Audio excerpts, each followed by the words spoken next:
right, Dash Radio, and joined with the lovely lady from Australia, the woman behind Don't Sleep, which we've been playing right here on Dash Radio for the last couple of weeks. Alice Ivy, how are you? Hello.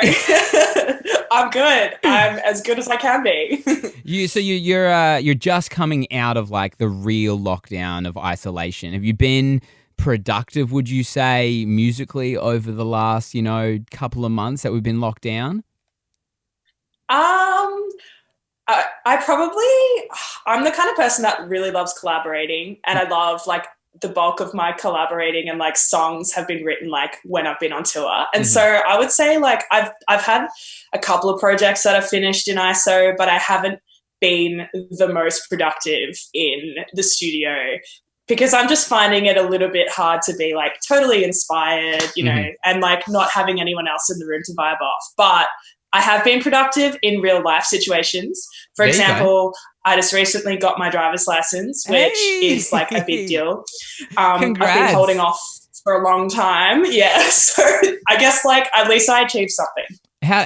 Why no driver's license up until now? Like you just never needed it, or it was something that you were actually kind of like scared to do? This is actually really hectic. I don't know. I just haven't. So I moved to Melbourne. I grew up in Geelong, which is like a small, it's not really small, a town like down the Great Ocean Road. So like on the coast. And as soon as I turned 18, I got out of there and I moved to Melbourne. Yeah. And so I never really had the chance to get my driver's license. But I also like when I was on my L's, when I was 18, someone like crashed into the back of me and it wasn't my fault. And ever since then, I've just had really bad dreams of car crashes. This is so hectic. Wow. So if someone, I don't mean to be. if the person that crashed into you back when you were 17 is listening to this right now, you costed this many years of you not having your license. And they blamed me and it wasn't my fault. And so ever since then, I've just been like, okay. I'm going after them. I'm not driving. As soon as I get off this, I'm finding out who this person is and we need to make them pay for it. But note on that, both my brothers, one's 35 and one's 31, both don't have their driver's license. So I feel like you're not out of the norm on those ones. Yeah, a lot of my friends don't have their driver's license anyway, but it was kind of getting to the point where I was like Uber excelling to like rehearsal studios with like 80 kilos worth of gear, and I was kind of sick of Uber drivers being really angry at me. Yeah. And fair enough, like totally fair enough. So we can't have I was like, maybe that's like one thing that I should do. So yeah, I worked, I got my hours up earlier this year and then I went for a just into ISO. So it's been great, but I also haven't been able to drive anywhere that much because we've been isolating. In isolation. So you're supposed to be, well, I've heard along the way that you're supposed to be dropping an album, your second album in July. Is that still the plan, coming out of isolation? Absolutely. It was a tough decision to make because we were considering pushing back, but I'm glad we didn't because I don't know, it also feels really good to have music out and I feel like people are still listening to music. Definitely. And, and like Don't Sleep and stuff has been going really well. And so like where it's fully, the second album is coming out July 17, which is really exciting. Does it feel different coming in this time after dropping your debut album back in 2018? Do you feel different as a musician, as an artist, going, all right, this is my second album? Yeah, I feel like there's like heaps more pressure. I've kind of gone through it.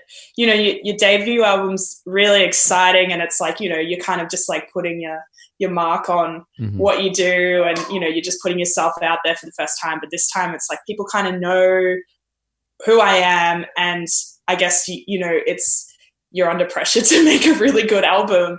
And I feel like second albums, from what I've gathered talking to other people, they're always the hardest. And so, but yeah, I'm excited. So you were talking about Don't Sleep, which is really, for me, is the track that put me kind of up on you. I got sent it from a mate here in Australia and I started playing it on the show and I got a really amazing feedback straight away. So I went, all right, let me look into, who you are and what you're about. that track has like so much like funk to it and soul to it. And I go back and I hear all these interviews where it's talking about you and one of your big inspirations being like Jay Dilla, who, you know, is one of the godfathers of like lo-fi hip hop and has created so many lanes for musicians and especially producers like yourself. How do you, as, you know, someone, a white girl from Australia, you know, end up with Jay Dilla as an inspiration? I don't think I even know many people in Australia that know who Jay Dilla is. Well, okay. I guess like it kind of the whole thing that really inspired me with Jay Dilla, especially his record Donuts, was the sampling. And so like when I was growing up, I used to play in this like soul band and we used to do like soul covers and stuff like that. Mm-hmm. And so like I used to, when I was in high school, like I would like, my iPod Classic was just filled with like Diana Ross and the Temptations and Marvin Gaye, and that's all I would mainly listen to. Mm-hmm. And so I was like, when I got out of high school, I was like, you know, like this is the kind of sound I want to make. And then I started like trying to play in bands, making, you know, soul music, and it never worked out because I couldn't find the right collaborators, and it's always really hard playing in a big soul band, like, because it's like, how do you get so many people in the same room at the same time? Yeah. Anyway, long story short, I got to uni and I studied a music industry course, and someone showed me this Jay Dilla Donuts record and like sampling and how sampling works. And, you know, I didn't even know what production really was until at this point where someone showed me this record and I was kind of forced to learn how to sample. Yeah. And it got me hooked. And so, yeah, like I would say Jay Dilla was the triggering moment of like when I started to produce, and discovering that record has like opened the door to like where I am now, which is pretty crazy. Well, I feel like and for you know, maybe not the untrained ear, you listen to your music and it's very complex. There are a lot of, you know, samples and different sounds and orchestras and harps and horns and all this kind of stuff. For you, like, where does a song start? Because there is so many more elements, and I think in a modern time, in a modern world for producers, we have almost become so simple in a lot of production that's, I think, why your music stands out. I think that also, like, the layers also comes back from, like, my background of coming from a soul band, because, like, there are so, like, especially when you break down a Motown song, there are so many different layers, and the way it's being mixed is that, like, every part has its moment, and every part, you can hear every part.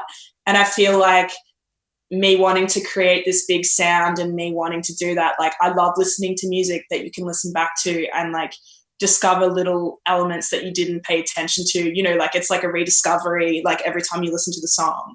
And yeah, I guess like I really strive out to like make a really big colorful collage whenever I approach production. And yeah, sometimes it's too much. Do you ever sometimes it is too much, but you know, like it's always worked out. And that's what I really love. Like, you know, like I love creating that big sound. And I feel like just the different, like working out how to like lay everything and working out how to like piece it all together like a puzzle is the funnest part. Is there a certain instrument or sound that you use so much that you have to fight yourself to really stop yourself from using it? Otherwise you would use it all the time? Oh, that's a good question. A certain drum, a certain, you know, sample that you've loved, or... Yeah. Because I feel that's a really good question. I feel like when I'm in the studio with a lot of artists, they will tend to rely on certain crutches here and there, and I'll be like, "Oh, I heard you use that in this song," and they'll be like, "Oh, yeah, yeah," and they don't realize that they use it. Yeah, I would say that, I mean, like, I usually draw to, like, a certain synth. Like, I use the mini log, like, the Korg mini log all the time, and it's got such a distinct sound, like, all the presets, and like, they're, like, little bell sounds and that kind of stuff. Like, I have, like, and they were used that synth was used all throughout I'm Dreaming. That was, like, my first synth that I bought. And I feel like on this record, in the earliest songs, like this upcoming record and the earliest songs that were written maybe a year and a half ago, I was still drawing to that. But towards the end of it, I was like fighting off, like I bought a Prophet 12. And so like my sound sort of became more like electronic sounding, I guess. Yeah, but that's a really interesting question. I do fight myself all the time. I try and like make myself not touch the Korg mini log because I'm like, it's being done. I know how to use the Korg mini log. I'm all over it. So you got this song out that just dropped on Wednesday. It's called Better Man, featuring Benjamin Joseph, who's from Safia. First up on this, what's the sample at the beginning? That funky intro. What is it? It's literally a Splice sample that was pitched. So it's just this like random like soul thing that's like it's not an actual sample. Like I've kind of I sort of try not to sample from, you know, like obviously there are boundaries and rules. And I'm trying to follow. I'm trying to be a better person. And so that's all I'm going to say. So it's actually a Splice sample that we pitched. And that was, again, like back to your question about how do you start a song. I usually start a song with a sample. And that exact sample was the first thing that I showed Ben from Safia. And that was the main inspiration of the song, and that sort of kick-started everything. Is this song pretty much, you know, going back and looking at what you've released since 2019, is Better Man, would I say, the fifth song that you have released that will be on your album coming up in July? So it was In My Mind, Sunrise, Don't Sleep. It's the fourth song. Okay. Yeah. And is there out of the ones that you've released, like, and this is what I always find with artists is they find it hard to like keep in the pocket the one that they really love and they wait for their album to actually drop. Are you one of those artists and then you're like, all right, I love this one, it has to go out as a single first before the album? Or do you like, all right, I've got this one that I want everyone to like be surprised about when the album drops? Yeah, well, I mean, I can talk about what's on the album now because the track listing has been released today, as of today. Like one of my favorite songs on the record, Ticket to Heaven, featuring a well-known Australian artist named Thelma Plum, is dropping with the album release. And so that is a song that I was like, you know, maybe we should release it as a single. But then it's like we sort of, and this was an earlier song that was written, the way the album progressed and like, you know, I sort of went into a lot more sessions and I had more songs up my sleeve. We decided to save this one for when the record comes out. But I guess like it's funny. Yeah. I guess like the one song, like my favorite song on the record is probably, it is probably still In My Mind. And that was like the first song that was dropped on the record. Yeah. So I guess, yeah. Everyone always loves their first baby more. I tell my mum that all the time and I was the second child. Yeah. I say that I definitely, like, I have a younger brother and he's definitely the favorite. Anyway. Yeah. So what's the, as a whole, you know, dropping your second album, is there a common theme among all the songs? Or is it kind of like, as a producer, collaborator, is it tougher to find that commonality between songs rather than as a singer would normally do? It totally is. Like, I would say when I first started writing for this record, I wasn't going out being like, I'm going to write this song about, you know, I'm going to write this record about, you know, like hope and, you know, like I didn't have a theme. Like all I wanted to do was like go out and write with a bunch of people who get really good at songwriting and see what happens. I guess like in terms of like as a producer, I feel like there are, you know, especially with the record now, like I'm super proud. Like I would say like it all fits really well. I guess in terms of like maybe production wise, I guess a common trait in all of my songs is like, again, the sampling thing. Like I love choosing like really colorful, vibrant sort of samples that I can envision be like, you know, like a really big moment at a, you know, even in a live scenario, like at a festival or something like that. And I guess that's sort of like the way in terms of production, I've just, you know, found all these samples and collected all these sounds and, you know, made all these sounds that I really liked, that worked really well, that were really colorful and bright and like, nice.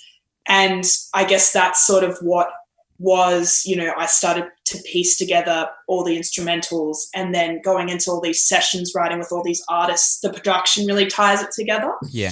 But what I also really love is that it all works, but, like especially, all the different artists that are on these record, that is on this record, Thelma Plum, Montaigne, Bertie Blackman, Imby and Boy, like everyone has a different story. Yeah. And that's what I really love about it. It just works.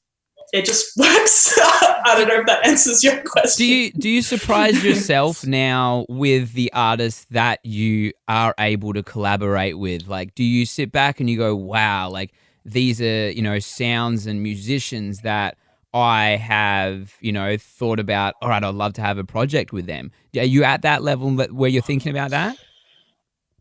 Totally. Even like looking back at the track listing, like even the Sapphire, like Better Man, coming out, like I've been a Sapphire fan for so long. Like I remember when I wasn't even making music, like seeing Sapphire shows. Wow. And it's pretty crazy, like thinking about how those collaborations worked out and how they were even keen to just like do a writing session with me. And the songs, like, I'm pretty sure like I had a dream list of collaborators that I wanted to work with before I went into like writing this record. Yeah. And pretty sure like 90% of the collaborators that I had on that list, we managed to get into the studio with and write a good song with, and is on the record, which is pretty crazy. 90%. That's nuts. Yeah. Like it's actually, and it's crazy because this all happened like after this first record. And so, like I feel like I was still new to the block, but yeah, I feel like it's pretty crazy being in a position that people even know who you are and acknowledge you as a producer and, want to write with you. Like, that's so fucking cool. I still pinch myself every day that, like that Better Man even happened, like, So who was on your other 10% of the list then? If you only got 90%, just a couple of artists that like, I won't say, but just like some pretty. I don't know. The list was pretty dreamy. Good. Like reaching for the stars.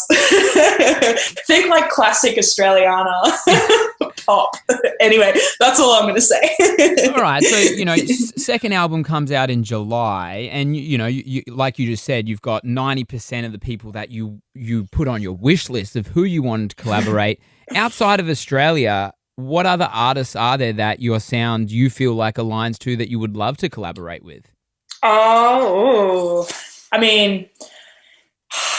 I feel like Anderson .Paak would be amazing on. Yeah, yeah, that's a tough question. Like, I mean, there are so many, like Anderson .Paak, like obviously Frank Ocean would be so sick. Yeah. Anderson .Paak definitely ticks like all the boxes though. I'd love to like do like a session with Kate Trinata just because I want to see what he like. I just want to learn how he like makes these drums. That would be really cool. Yes. That would be sick. Yeah, I mean, like, in terms of, like, female rappers too, like, Doja Cat would be sick. I feel like I can see you and Doja Cat really vibing with each other. Yeah, I'd be like, let's make something really cooked. I mean, wow. Like, Mary J. Blige would be pretty sick. Yeah, I mean, who else? There are so... I can just pull out my phone and just like look we're pretty much putting together your list for album number 3. Right now, this is who we're going to have collaborations from with. I'd also I'm a massive Little Dragon fan too. Okay, like actually for a long time that would be really cool. Yeah, I can keep going if you want. we can't put so many songs on album number 3 when it comes out. You know what I mean? We got to reel it in, wait for some for album number 4. So What's the plan now? You've got Better Man out now, which we're going to play today on the show with Joseph from Benjamin Joseph from Safia. Is there more singles you're going to release coming up to album release date, or is it everyone sit with these 4 tracks right now and then boom, album comes out and let's party? There's a big song coming out, like the Ticket to Heaven featuring Thelma Plum's coming out with the album. That is like, that's kind of considered as like it's not a standalone because it's obviously attached to the record and will be released with the record, but that's sort of like getting treated as like a little soft single. But record's next, July 17. I mean, like, how many weeks out are we? Like, what day is it even? It's like what's the date today? 6 weeks 27th of May. Yeah, like it's like, I mean, it's coming out 17th of July, so really soon, less than 2 months now. And so how excited are you to like perform these live? Like, I know you were supposed to play Splendor coming up. Obviously that's been pushed back and held off. Are you just antsy about this right now? Like that feeling to get back in front of people? Yeah, to be honest, like touring and like writing with people are probably my favorite things about being an artist. I love touring. Like, I will happily pack up and go on a like 2-month straight tour. Like, I love that because I love traveling and I love hanging out with people, and I love, like experiencing new things. So I'm definitely missing that for sure. But I guess the